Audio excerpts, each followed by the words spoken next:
I want to read a line to you from an issue of Primus that came out in September of 2014. The author is Philip Hamburger, and the article was called "The History and Danger of Administrative Law." He wrote this: "The rise of administrative law is essentially a reemergence of the absolute power practiced by pre-modern kings."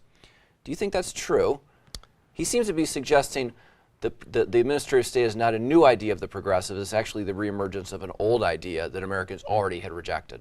Yeah, I mean, first of all, Philip Hamburger has written a very fine book on this question.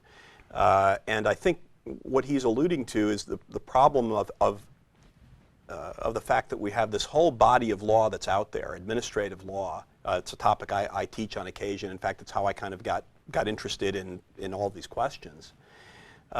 Because once the courts say that we are no longer going to have the Constitution be a barrier to or a check on administrative agencies. So once constitutional law no longer, say, prohibits a single agency from having legislative, executive, and judicial functions, then there has to be some other body of law that governs agency decision making, and that's what administrative law is. And it's why today, for example, the courts are the other major relevant entity in regulation.